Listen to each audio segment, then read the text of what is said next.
100.5.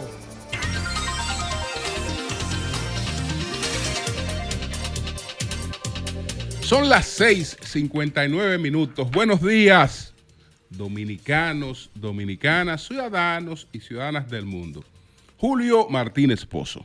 Los comentarios de los temas más importantes en el programa de mayor influencia de la radio y la televisión nacionales y de todas las plataformas sociales. Buenos días a nuestras audiencias y buenos días a todo el equipo del Sol de la Mañana. Entonces, nosotros señalamos estos temas aquí.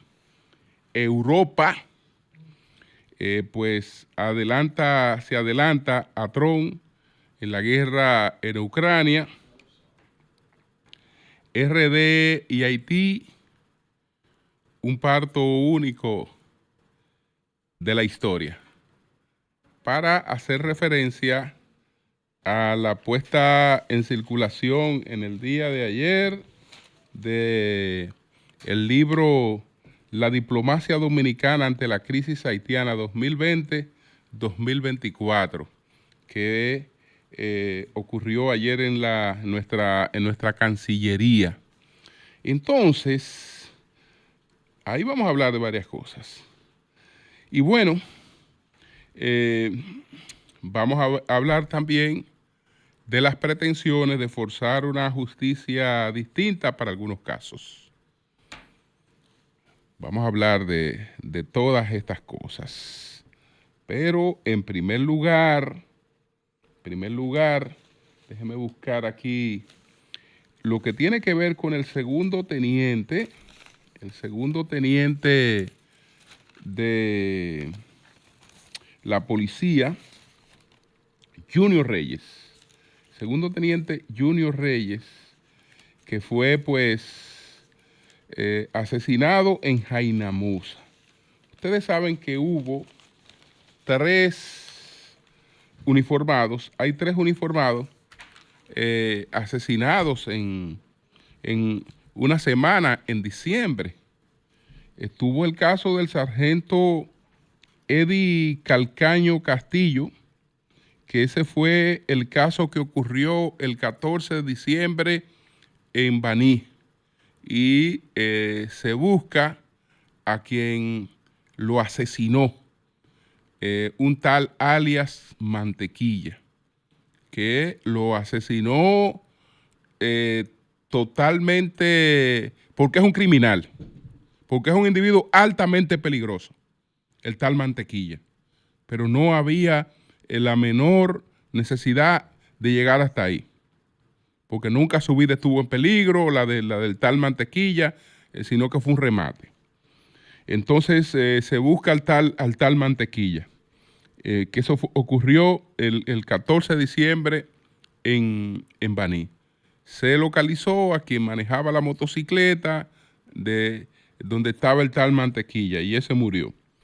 Entonces también se produjo la situación con Gregorio Ramírez Pineda. Este es un sargento del ejército.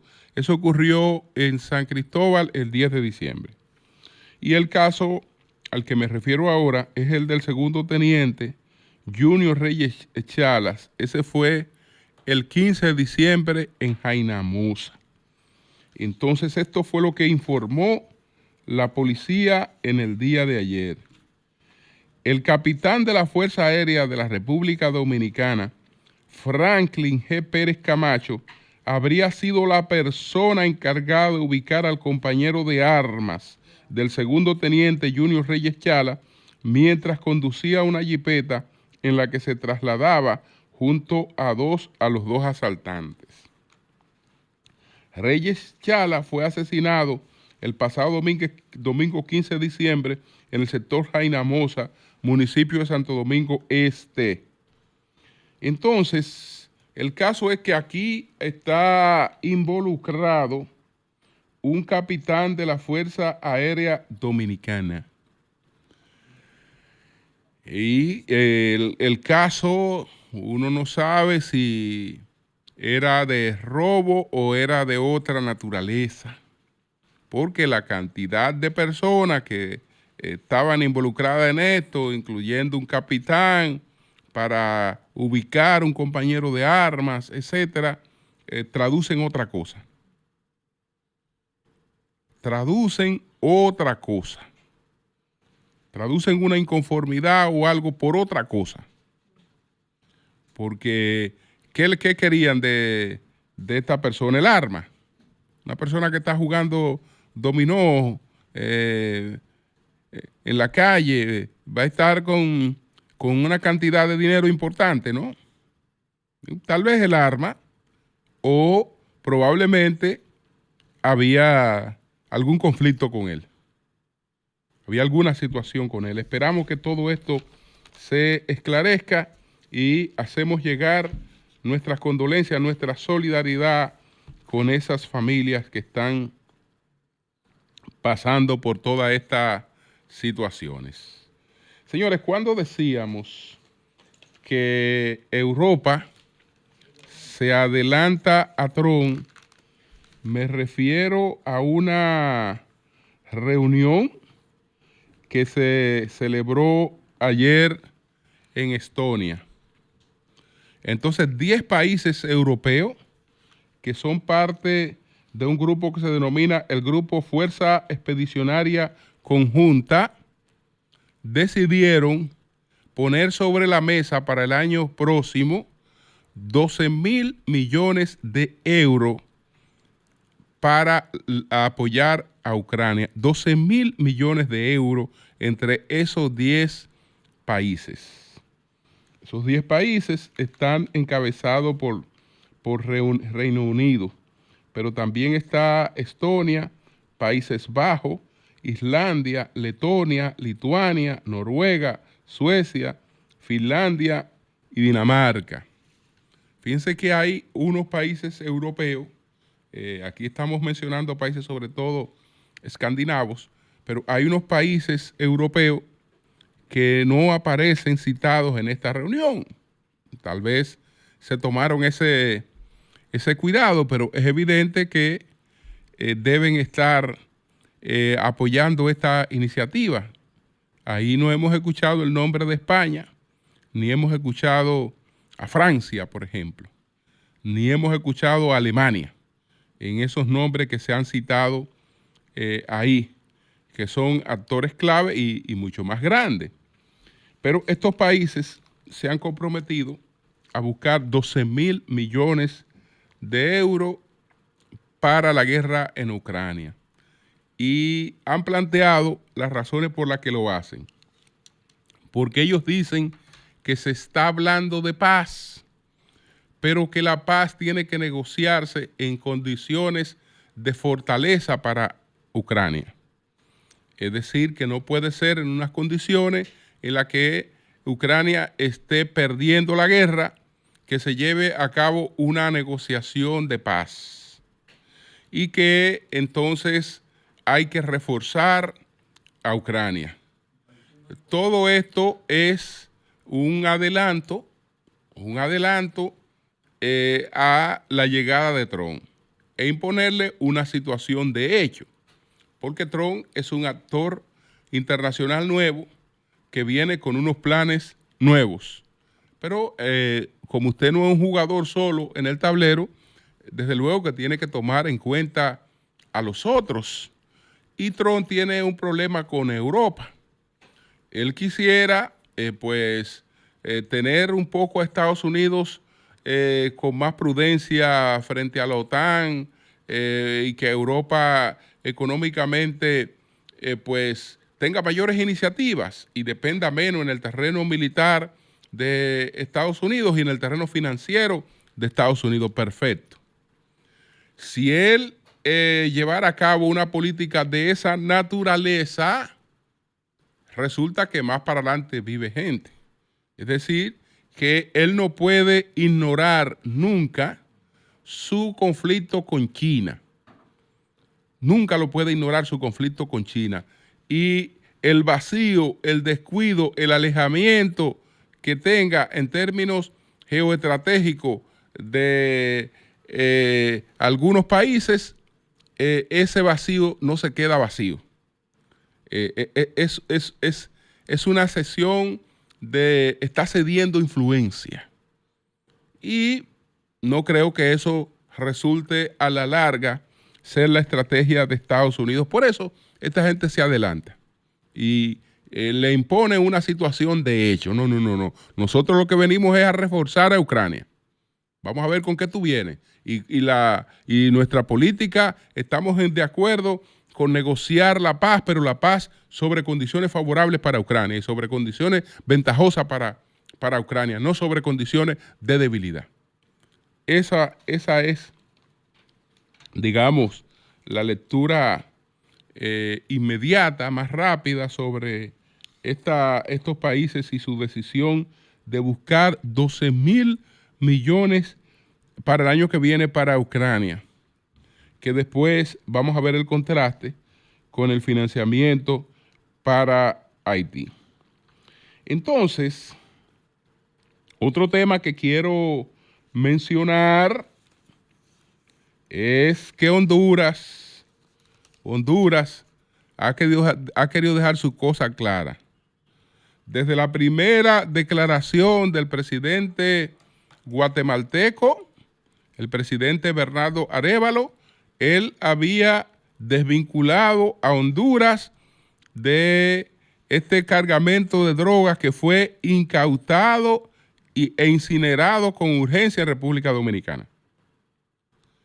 Que él lo dijo desde el principio, pero Honduras ha querido hacer su propia aclaración, es decir, Honduras ha explicado su situación con esto y se ha desvinculado claramente de esto. Lo hizo Guatemala. Donde no ha habido explicación sobre esa situación es en la República Dominicana. Aquí no ha habido explicación. Pero dicen las autoridades de Honduras explicaron con detalle el 10 de este mes la ruta del contenedor en el que fueron decomisados en República Dominicana más de 9,000 paquetes de droga y que sumaron un total de 9.8 toneladas de cocaínas. En un documento oficial, la Dirección General de la Marina Mercante de Honduras detalló que la embarcación de bandera liberiana ingresó a Puerto Cortés el día 29 de noviembre, después de zarpar de la ciudad portuaria de Santo Tomás de Castilla, de Guatemala, donde fue cargado. Entonces el contenedor, mismo que llega el 25 de noviembre al puerto de Santo Tomás de Castilla, en Guatemala, e ingresa a Puerto Barrio de ese país centroamericano el 27 de noviembre, siendo cargado el 29 de noviembre de 2024 en el buque Scorpius, antes mencionado, zarpando en la misma fecha, explicó este documento. La institución hondureña ofrece la misma explicación al afirmar que el 25 de noviembre el contenedor arribó vacío al puerto de San Tomás de Castilla, Guatemala, y 4 días después, el 29 de noviembre, el contenedor fue cargado en un buque Scorpio de bandera liberiana y con un número el cual zarpó a Puerto Caucedo, en República Dominicana. Llegó al puerto Cortés, pero no fue descargado. Solo hizo su paso de tránsito por aguas jurisdiccionales de Honduras. Entonces, Honduras, Guatemala han documentado y han explicado con claridad cuál fue la situación de esa droga en relación con ellos, que no tuvieron ningún vínculo. La República Dominicana todavía no ha dado ninguna explicación. Bueno, las explicaciones que se están dando ahora consisten en pedirle explicaciones a Rolando Rosado Mateo. Es decir, que en vez de explicar lo de este cargamento, ahora el problema es que Rolando Rosado Mateo puede tener o no calidad para hacer crítica o para hacer cuestionamiento. Pero Todo eso, todo eso bordeos, lo que explica es que no hay una explicación. No hay una explicación. No hay una explicación. Bueno, señores, entonces voy a hablar de esta obra saludando su publicación. Ayer estuvimos en este acto en el que nuestro canciller encabezó la puesta en circulación de la diplomacia dominicana ante la crisis haitiana 2020-2024, discursos y otros escritos claves.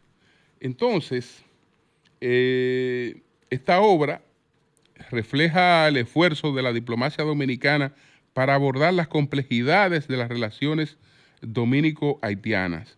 En ella se evidencia la importancia de una política exterior coherente y sostenida, enfocada en una relación de buena vecindad. Allá estuvo doña Consuelo Despradel, Víctor Gómez Casanova y este servidor por parte del Sol de la Mañana estuvo participando en esta puesta en circulación.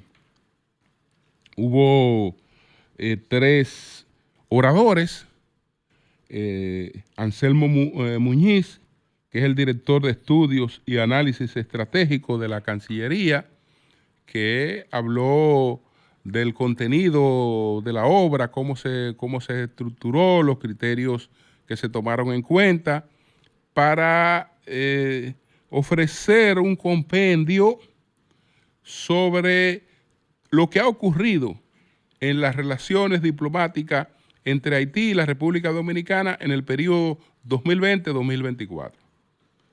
Un asunto sin desperdicio que va a las cosas concretas en relación con estas relaciones dominico-haitianas y el papel de la República Dominicana. Que si lo resumimos, ese papel ha sido un papel pues firme y prudente. Muy firme y muy prudente por parte de la República Dominicana, de nuestra Cancillería y del gobierno dominicano, salvo, digamos, la situación que se dio con el asunto este de la construcción del canal haitiano, que ahí realmente hubo una situación de confrontación con lo del canal este de Pitober, pero la República Dominicana se ha manejado con mucha prudencia evidentemente, y eso está bien documentado. Es una obra de consulta, que también al leerla en su totalidad da una visión real de cuál ha sido el comportamiento nuestro, pero también es una obra que uno la tiene a mano para consultarla en cualquier momento, porque este es un tema de constantes comentarios, el tema de las relaciones dominico-haitianas. De manera que agradecemos este aporte de nuestra Cancillería y nuestras felicitaciones a don Roberto Álvarez por esta iniciativa. Entonces, además de Anselmo Núñez, pues hubo 2 charlas.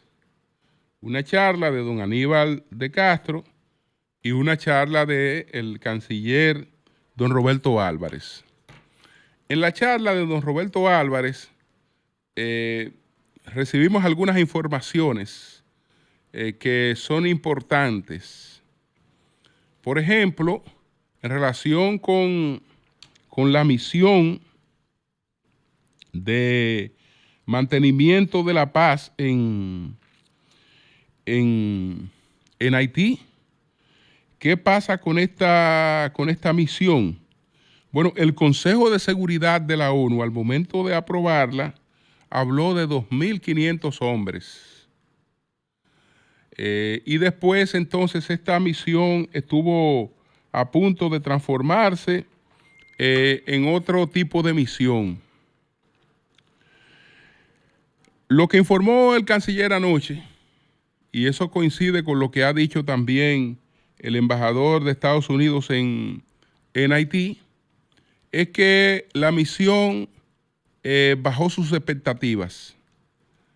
La misión no será de 2.500 hombres, será de 1.000 hombres. Y entonces a los 400 y tantos que se encuentran en estos momentos en Haití, habrán de llegar en los próximos días unos 600 para completar un total de 1.000 hombres. No creo que con 1.000 hombres se pueda controlar todo el territorio que está en manos de las bandas, pero señores, esto es mejor que nada. Es mejor que el brazo cruzado. Mejor que el brazo cruzado, ¿eh? Entonces, no resuelve, pero en alguna medida es mejor que lo que está actualmente. Entonces, Haití tiene planes de unas elecciones, pero eso es quimérico.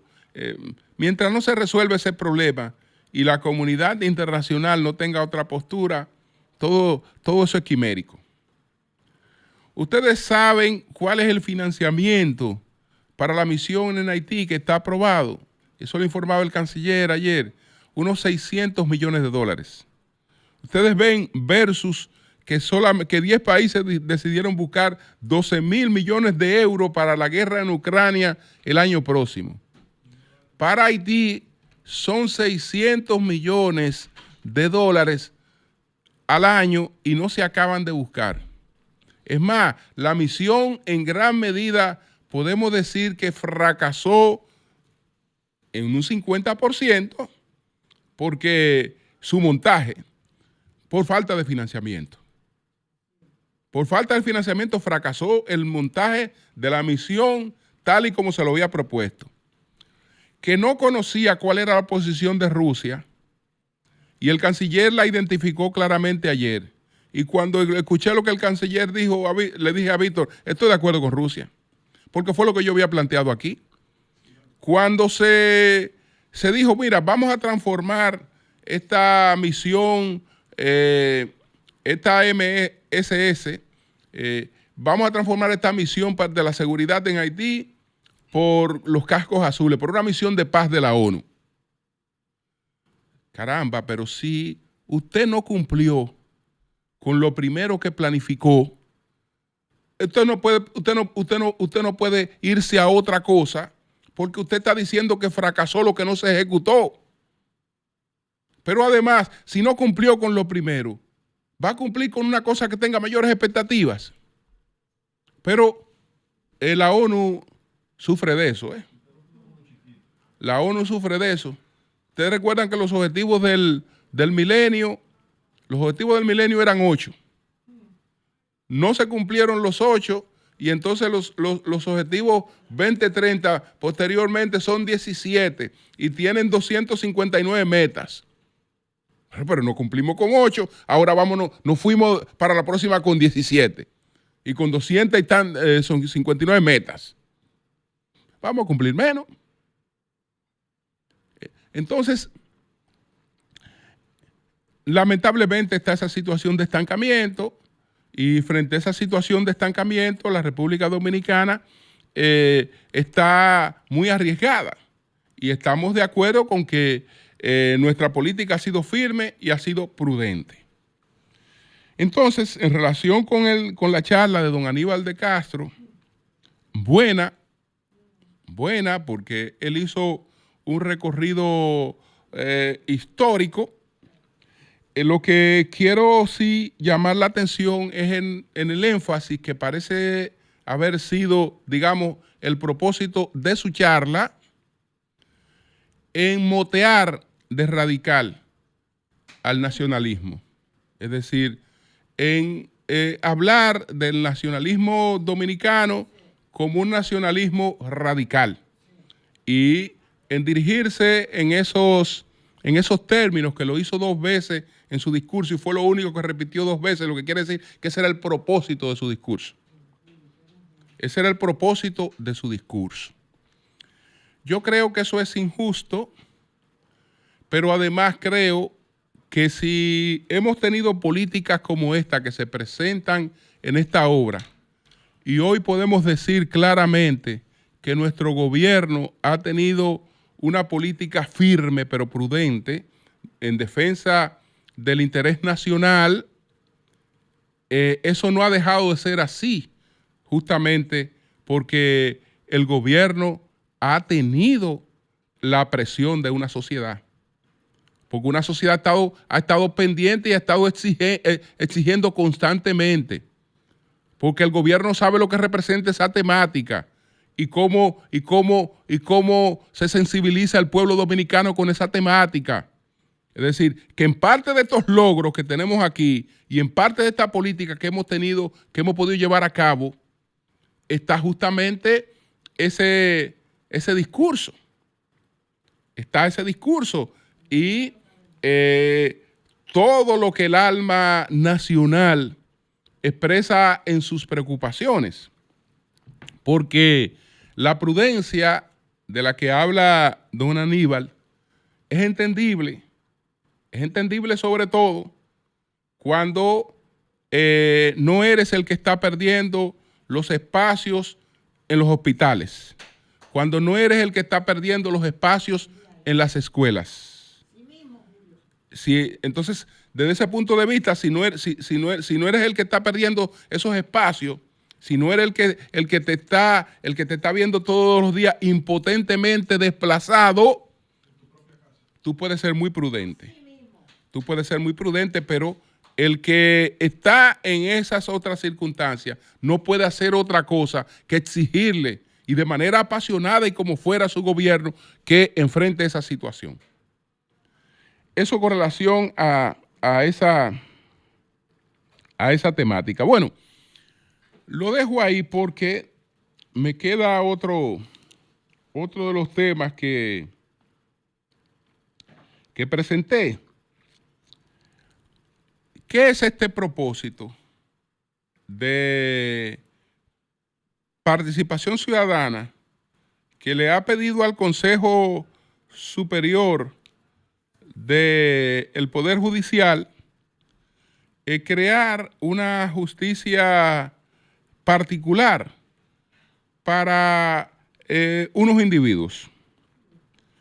En el informe que ellos acaban de rendir, que lo tienen colgado, y ayer estuvimos hablando con un miembro del Consejo de Participación Ciudadana sobre ese informe, ellos critican lo que denominan la ralentización de la justicia, pero lo hacen de manera muy sesgada, porque la culpa de que se elaboren expedientes desproporcionados es de los jueces. Los jueces tienen que arreglar los expedientes desproporcionados de miles y miles de páginas que le llevan, tienen que arreglarlo y tienen que afectar, digamos, el derecho de defensa y la presunción de inocencia, porque son los jueces. Entonces, cuando usted analiza las cosas y lo hace con un sesgo tan descarado, porque el sesgo es absolutamente descarado, porque aquí toda la comunidad jurídica está consciente de que uno de los problemas del retraso es justamente por la elaboración de esos expedientes que no son reductibles al proceso penal. Pero eso ellos no lo critican. Eso ellos no lo critican, sino que lo que pretende es que el juez se encargue, deje de ser un tercero imparcial y sea el propio juez un elaborador del expediente. Pero si es un elaborador del expediente, si tiene que arreglar el expediente, ya es parte del expediente, ya es parte del ente acusador. No, es un tercero imparcial que está para garantizar los derechos de defensa y para escuchar una acusación. El juez no tiene que arreglar acusaciones. Evidentemente que el juez no tiene que arreglar acusaciones, que eso es absurdo. Y repito, es un sesgo descarado, porque por lo menos una pequeña crítica a ese hecho. No. Toda la culpa es de los jueces, no de quienes elaboran los expedientes. Pero bueno, la propuesta de crear una justicia particular es nada más absurda. Eso no tiene ningún otro componente que no sea absurdo, que no sea totalmente improcedente, porque digamos que la justicia uno supone que es abstracta. La justicia no ve personas, la justicia ve casos, no ve personas. Entonces, bueno, viene esta persona, mira, vamos a crearle una situación particular a esa persona. Pero, ¿qué es lo que estoy sugiriendo? Señores, y ahí también está otro descaro total. Otro descaro total. Señores, el pobre no le interesa a nadie. No le interesa a nadie. Por eso de manera descarada se puede proponer, mira, nosotros no estamos sobreabundantes de jueces, ni siquiera de sala, etcétera. Tenemos pocos recursos y con esos recursos tenemos que administrar las situaciones que tenemos. Pero dentro de esos pocos recursos, tú me vas a coger tribunales y le va a impedir que conozcan de otros casos. Es decir, que el que está esperando situaciones porque le mataron un hermano, que le mataron una hija, que le violaron una hija, que le hicieron esto, no le importa a nadie. Esos desgraciados, coño, que esperen cuando se pueda conocer. Eso no importa a nadie, eso es pobre. Mira, este tribunal usted me lo va a especializar en conocer aquellos casos que le vamos a traer de manera selectiva. Y que todo lo demás, entonces se quede por ahí guardado, que es la mayoría de los casos. Todo lo demás se queda por ahí guardado. Eso en relación con los casos que tiene un tribunal. Pero, ¿qué ocurre? Que el derecho de defensa se ve también muy afectado. ¿Por qué? Porque ¿quién puede pagar un abogado? Dígame, ¿quién puede pagar un abogado que tenga que dedicarse 24/7 a un solo cliente? Pero, ¿qué pasa con los otros clientes que tienen esos abogados? Tienen que abandonarlo. Tienen que abandonarlo. Entonces, es una cosa totalmente absurda. Pero ¿sobre qué base? ¿Sobre qué base? Porque yo creo que el Consejo Superior de la Justicia, del Poder Judicial, no va a cometer otras pifias, porque el Tribunal Constitucional le acaba de recordar que no son legisladores.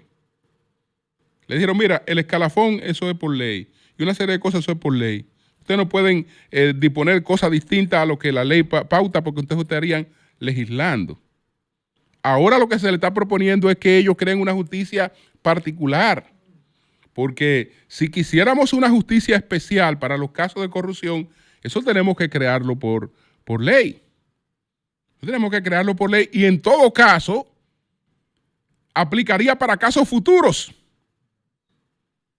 Para ningún caso que se esté conociendo en la actualidad, eso aplicaría. Porque eso va totalmente es antijurídico totalmente. Pero todas esas cosas se proponen con un gran descaro.